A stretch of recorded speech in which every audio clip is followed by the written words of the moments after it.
नमस्कार. मी मुरारी देशपांडे माझ्या यूट्यूब चॅनलमध्ये आपणा सर्वांचं स्वागत करतो. वेगवेगळ्या पद्धतीचे व्हिडिओ, वेगवेगळ्या विषयांचे व्हिडिओ, माहितीपूर्ण व्हिडिओ, नयन मनोहर व्हिडिओ, निसर्गाचे व्हिडिओ नेहमी पाहायला मिळावेत यासाठी जरूर हा चॅनल सबस्क्राईब करा, लाईक करा, शेअर करा, कमेंट करा आणि आपल्या मित्रांना, नातेवाईकांना याचा आनंद घेता यावा यासाठी फॉरवर्ड देखील आठवणीने करा.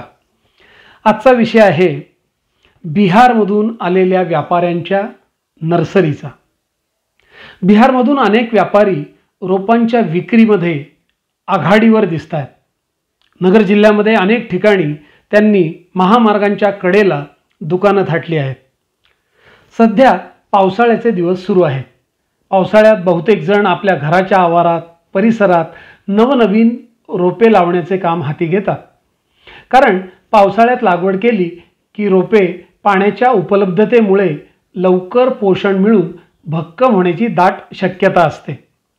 घरं, शाळा, संस्था, मंदिरांचे आसपास तसेच गृहनिर्माण सोसायट्या अशा अनेक ठिकाणी वृक्षारोपण मोहिमा राबवल्या जातात आणि त्यासाठी गरज असते तयार करण्यात आलेल्या विविध रोपांची. ही गरज ओळखून मागील काही वर्षांपासून थेट बिहारमधून मालमोटारी भरून हजारोंच्या संख्येनं रोपं आणली जातात. बिहारी व्यापाऱ्यांच्या अनेक गटांनी संगमनेरसह नगर जिल्ह्याची निवड केलेली आहे.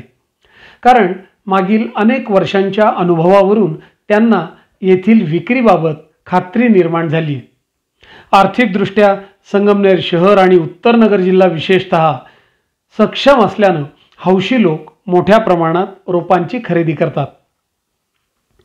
एक गट इथेच मुक्काम करून विक्रीची व्यवस्था सांभाळतो आणि दुसरा गट बिहारमधून पुन्हा पुन्हा रोपं आणून देण्याचं काम करतो. व्यवसायाची त्यांनी छान घडी बसवली. हाताला काम नाही म्हणून त्रागा आणि संताप व्यक्त करीत सतत कोणाला तरी दोष देणाऱ्या नकारात्मक विचाराच्या युवकांना या जिद्दी बिहारी विक्रेत्यांनी आपल्या कृतीतून मोठा धडा दिला आहे. हजारो किलोमीटर अंतरावरून इथं येऊन ही बिहारी मंडळी दररोज हजारो रुपयांची उलाढाल करतात. यातून खूप काही शिकण्यासारखं आहे. त्यांच्याकडील रोपांवर एक नजर टाकली की त्यातली विविधता आणि कल्पकता लक्षात येते. अगदी घराच्या दिवाणखान्यात लावावीत अशी शोभेची झाडं, फुलझाडं यांचे असंख्य प्रकार या ठिकाणी उपलब्ध आहेत. विविध रंगांचे गुलाब, मोगरा, जाई, जुई, जास्वंदी, चाफा, जरबेरा, ॲस्टर, सदाफुली, गोकर्णी यांना फुलझाडांच्या गटांमध्ये मोठी मागणी आहे. नाशिक पुणे राष्ट्रीय महामार्गाच्या कडेला थाटलेल्या त्यांच्या या रोपवाटिकेत छोट्यात छोटी आणि मोठ्यात मोठी रोपेही उपलब्ध आहेत. या विक्रेत्यांचं वैशिष्ट्य म्हणजे अन्य सर्व रोपांच्या किमती त्यांनी निश्चित केलेल्या आहेत, मात्र तुळशीच्या रोपाची किंमत ते सांगत नाहीत. ग्राहकाला योग्य वाटेल ते मोल त्याने द्यावे आणि तुळशीचे रोप घेऊन जावे असे त्यांचे म्हणणे आहे. त्यांच्या या धार्मिक विचारानं अनेक जण प्रभावित होत आहेत. इतर रोपं 30 रुपयांपासून अगदी 500 रुपयांपर्यंत किमतीची आहेत. रोपं लावण्यासाठी फायबरच्या, प्लॅस्टिकच्या कुंड्या आणि चिनी मातीची डिझायनर भांडी देखील तिथं उपलब्ध आहेत. टांगून ठेवण्याच्या नक्षीदार कुंड्या देखील आहेत. रोपांना वाढीसाठी पोषण मूल्यांची कमतरता भासू नये म्हणून विशेष जैविक खाद्य देखील 60 रुपयात सीलबंद पिशव्यांमध्ये विक्रीला ठेवण्यात आले. थोडक्यात सांगायचं तर रस्त्याच्या कडेला पदपथावर जरी ही रोपवाटिका थाटण्यात आलेली असली तरी ती सर्वार्थानं परिपूर्ण आहे. उंचच उंच वाढणाऱ्या नारळाच्या रोपांसह स्वयंपाकघरात दररोज वापरात येणारा आणि जेवणाला चव आणणारा कडीलिंब म्हणजे ज्याला काही जण गोडालिंब किंवा कढीपत्ता म्हणतात त्याची देखील तडाखेबंद विक्री झाल्याची माहिती या विक्रेत्यांनी दिली.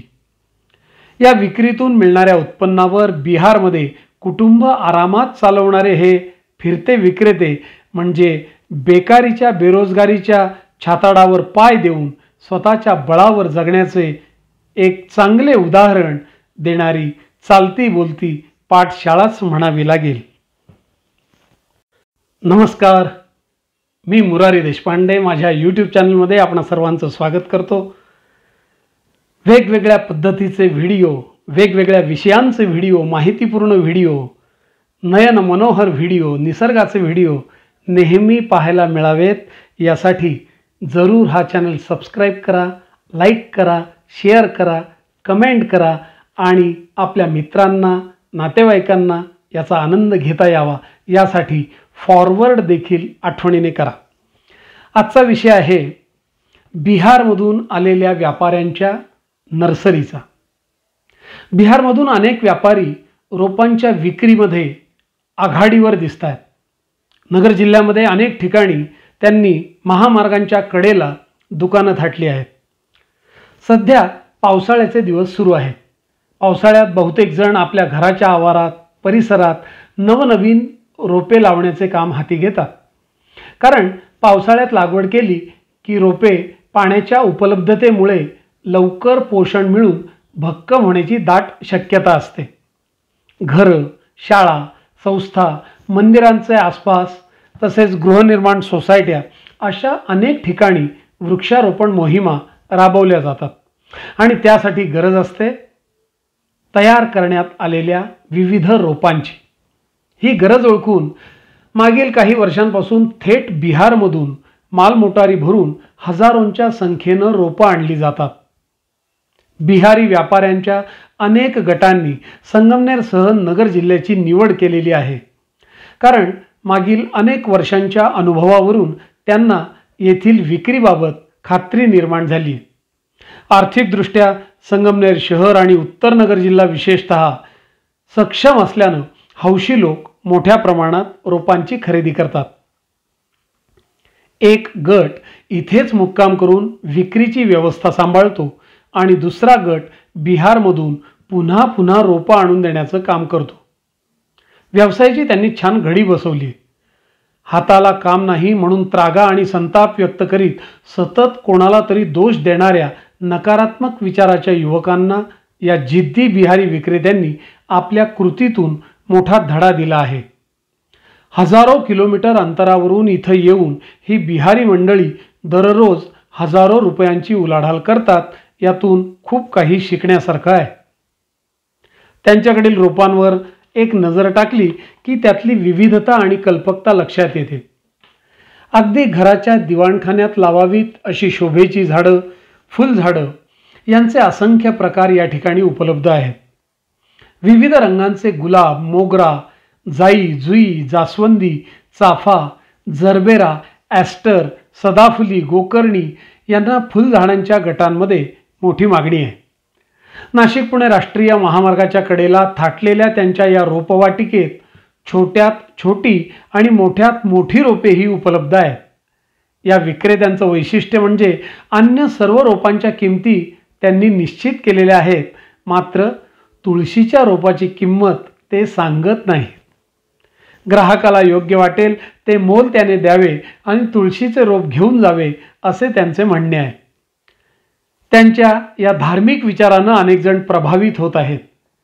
इतर रोपं 30 रुपयांपासून अगदी 500 रुपयांपर्यंत किमतीची आहेत।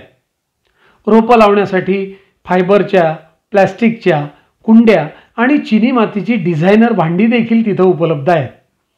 टांगून ठेवण्याच्या नक्षीदार कुंड्या देखील आहेत। रोपांना वाढीसाठी पोषण मूल्यांची कमतरता भासू नये म्हणून विशेष जैविक खाद्य देखील 60 रुपयात सीलबंद पिशव्यांमध्ये विक्रीला ठेवण्यात आले।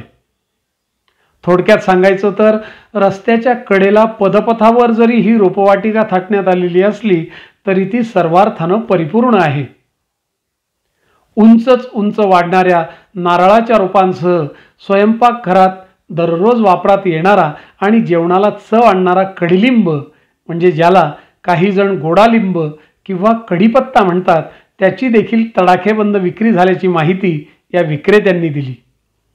या विक्रीतून मिळणाऱ्या उत्पन्नावर बिहारमध्ये कुटुंब आरामात चालवणारे हे फिरते विक्रेते म्हणजे बेकारीच्या, बेरोजगारीच्या छाताडावर पाय देऊन स्वतःच्या बळावर जगण्याचे एक चांगले उदाहरण देणारी चालती बोलती पाठशाळाच म्हणावी लागेल। नमस्कार, मी मुरारी देशपांडे. माझ्या यूट्यूब चॅनलमध्ये आपणा सर्वांचं स्वागत करतो. वेगवेगळ्या पद्धतीचे व्हिडिओ, वेगवेगळ्या विषयांचे व्हिडिओ, माहितीपूर्ण व्हिडिओ, नयन मनोहर व्हिडिओ, निसर्गाचे व्हिडिओ नेहमी पाहायला मिळावेत यासाठी जरूर हा चॅनल सबस्क्राईब करा, लाईक करा, शेअर करा, कमेंट करा आणि आपल्या मित्रांना, नातेवाईकांना याचा आनंद घेता यावा यासाठी फॉरवर्ड देखील आठवणीने करा. आजचा विषय आहे बिहारमधून आलेल्या व्यापाऱ्यांच्या नर्सरीचा. बिहारमधून अनेक व्यापारी रोपांच्या विक्रीमध्ये आघाडीवर दिसत आहेत. नगर जिल्ह्यामध्ये अनेक ठिकाणी त्यांनी महामार्गांच्या कडेला दुकानं थाटली आहेत. सध्या पावसाळ्याचे दिवस सुरू आहेत. पावसाळ्यात बहुतेक जण आपल्या घराच्या आवारात, परिसरात नवनवीन रोपे लावण्याचे काम हाती घेतात. कारण पावसाळ्यात लागवड केली की रोपे पाण्याच्या उपलब्धतेमुळे लवकर पोषण मिळून भक्कम होण्याची दाट शक्यता असते.